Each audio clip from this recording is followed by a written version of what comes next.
The examination room smelled like cold stone and something green. Not plants, Essie had looked. The walls were a pale mineral gray, the floor the same, and the ceiling curved overhead in a way that suggested the room had been grown rather than built. There were no windows. The light came from everywhere and cast no shadows, which was the part she found most unsettling. She had been in 17 first-contact medical clearance rooms across 4 systems, and they had all been strange in different ways, and this one was strange in this particular way. The light had no opinion about where things were. She sat on the edge of the examination surface. She would not call it a table. It was too low and too warm, and waited for the Vethsal. The Vethsal was called S-Saveth. Essie had been told this by the diplomatic attaché in a tone that implied she should be grateful for the information, and she was, mildly. S-Saveth entered without sound and without ceremony, carrying an instrument that looked like a folded length of dark water and moved like one too. It settled around S-Saveth's hands when held. It shifted. It waited. "I will speak each finding as I locate it," S-Saveth said. The Vethsal's voice was low and precise, with a quality of something that had been carefully leveled. "This is Akari. It is not optional." "I was briefed," Essie said. "Then we may begin." She had been briefed, yes. The obligation to understand before acting. Every finding spoken aloud as it was found, because silence during a scan was considered, in Veth medical ethics, a form of lying. The patient had the right to hear the body's testimony at the same moment as the healer. No secrets kept between the instrument and its reader. Essie had thought when she read it in the cultural briefing that this was rather a beautiful idea. She was thinking something slightly different now, that S-Saveth was pointing the folded dark water at her sternum. She looked at the ceiling. She counted the places where the grown material had knitted itself together overhead, the small seams in the pale gray, the places where the curve resolved into itself. There were 11 of them. She found a 12th. "Iron," S-Saveth said, "present low." Essie said nothing. She had known this for 11 years. "Low by what margin I will clarify as the calibration completes." A pause. The instrument shifted. "The blood carries the deficit as a chronic condition, not acute, long-standing." "Long-standing, yes." "There is iron of another kind." Essie kept her eyes on the ceiling. Here, a silence that had a shape to it, the shape of something being looked at very carefully. In the upper left thoracic region, a small deposit, not blood-borne, structural, fixed. The surgical steel, right then. "This was placed," S-Saveth said. "This was not a question." "It was." The instrument moved again, lower, and Essie concentrated on the 12th seam in the ceiling, the one she had found last. It was smaller than the others. It had closed more completely. Here, a longer pause this time. The left radius, a previous fracture healed. The alignment is. A quality entered S-Saveth's voice that Essie could not immediately name. Not concern. Something more like the particular attentiveness of a reader who has come across an unexpected word. The alignment is not quite anatomical. It healed under imperfect conditions. "This was done to you," S-Saveth said, slowly, carefully, as if translating from a language that did not have a word for what was being said. "And then you continued." The room held the sentence. Essie looked at the 12th seam, the small one, the one that had closed almost completely. Outside, somewhere in this building or another, something moved in a way she could hear through the walls as a faint resonance, a structural vibration, the sound of a place going about its business without reference to her. "Yes," she said, "that's about right." Essie said, "I'm fine," and S-Saveth did not know what to do with that. The Vethsal stood very still for a moment. This was something Essie would later come to recognize as a characteristic of the Veth when processing, the absolute stillness, as if thought required the body's complete non-participation, and then said, with evident care, "Fine." "Fine," Essie confirmed. "It all works. I function normally. There's nothing wrong." The iron deficit. I manage it. The fixation in the thoracic. Does its job. The radius. Healed, she looked at S. Saveth levelly. It healed, that's the point of healing. Another stillness. S. Saveth set the instrument. It folded itself back into its resting configuration, still moving slightly, as if breathing on the mineral surface beside the examination table, and said, I cannot complete the clearance. Essie felt something shift in her posture that she controlled before it became visible. I'm sorry. Akari requires that each finding be understood before we proceed. I have 3 findings I do not understand. S. Saveth's voice remained level, not apologetic, not unkind, simply accurate, not medically. The readings are clear. I mean understood in the way that is required.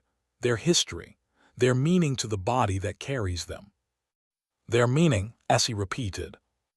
A body with these findings is a body with a record. Akari asks that we read the record with the patient, not past them. A pause. I cannot sign clearance for a record I have not read. In the diplomatic briefing, they had described the Veth as a meticulous people. This was the kind of word that sounded complimentary and meant something more complicated up close. Essie said, How long does this take? That depends on the record. She looked at S. Saveth. The Vethsal looked back. S. Saveth had large eyes for the face. All the Veth did, Essie had noticed, in the same way that creatures adapted to low light tended toward larger eyes, and they were a color that Essie's visual system kept trying to call amber and kept revising. They were patient eyes. They were the eyes of something that had been reading a long time and had learned to read slowly. A tone sounded from the room's wall. S. Saveth responded to it in Veth, which Essie's translator rendered in fragments. A technical term, a question, a name. 2 more Veth entered. They were quieter than S. Saveth and younger, and they carried themselves with the posture of people who had been summoned to something that required attention. Essie reached into the document carrier at her hip and removed her emergency contact form. She had completed the top third before she noticed that none of the 3 Veth were doing anything that looked like emergency protocols. They were standing together at a small distance from the instrument, speaking in low voices. One of them gestured toward the instrument's display. Another made a sound that the translator gave up on entirely. She looked at the form in her hands. She put it away. What is the word? She asked.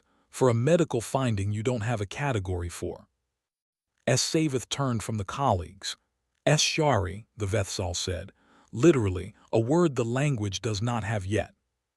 One of the 2 younger Veth said something quiet to the other. The translator caught most of it. Does she know what her body is saying? Essie looked at the 3 of them looking at her. Right then, here we are. S. Saveth asked about the metal first, because it was the thing that made the least sense. They were sitting. This had required a small reorganization. S. Saveth had brought a second surface, lower than the examination table, and arranged it so they were both seated and roughly level. The instrument sat to one side, closed. The clearance form sat to the other side, also closed. The display showing Essie's scan results sat between them, which made it, she thought, a kind of table they were both sitting down to. The fixation in the thoracic region, S. Saveth said. It is not biological. It was introduced deliberately. Surgery, Essie said. I had surgery about 9 years ago. There was a structural problem with, she paused, not from unwillingness, from the particular difficulty of finding the right level of detail, the way you calibrate language for a new audience. The repair required something non-biological. The steel holds it. Holds what exactly? She told S. Saveth briefly what the steel held.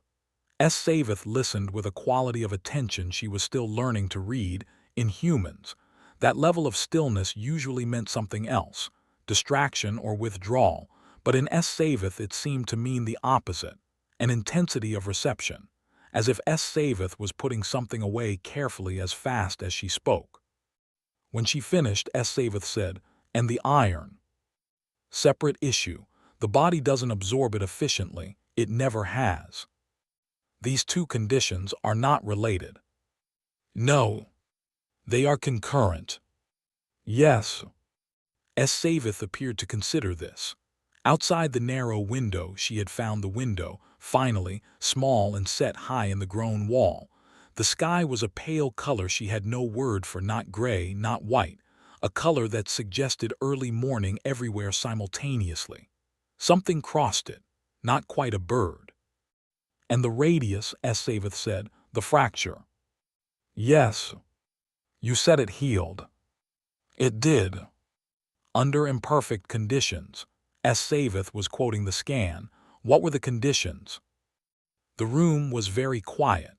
The light continued to have no opinions about where things were.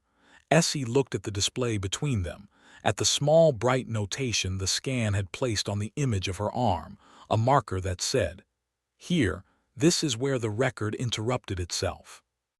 I was far from adequate care, she said. For some time, the fracture was not addressed appropriately at the time it occurred. She kept her voice in the register she used for factual reporting, which was the same register she used for a lot of things. By the time there was access to adequate care, it had largely set on its own. Savith said nothing. This was a different kind of nothing than before. Before, Savith's silences had been the silences of reading. This one was the silence of having read something that required a moment before the next line. Three conditions, Savith said at last. Concurrent. None of them resolved in the sense of being absent, all managed. That's correct. You carry them. Yes. Savith looked at the display, then at Essie, then at some point between the two where the meaning of the thing seemed to be gathering. In our language, the Vethsal said, and the cadence of Savith's voice changed, became something more considered, as if the words were being removed from somewhere they were usually kept and brought out for this specific purpose. There is a word, Vethakari. It is the word for the act of continuing to read a wound that will not close. We use it for healers, for those who tend what cannot be fully mended but must be attended regardless, who return to the record again and again, not because the record will change, but because the returning is itself the care. Essie did not look away from Savith's face. I think, Savith said, that you have been practicing Vethakari on yourself for a long time. The silence this left was not uncomfortable. It was the kind of silence that meant something had been said accurately enough that the room needed a moment to register it. Essie did not answer. She was not sure yet what the right answer was, whether there was one. Outside, through the narrow window, something that was not quite a bird crossed the pale sky, unhurried, direct, moving from one edge of the glass to the other, and she watched it until it was gone.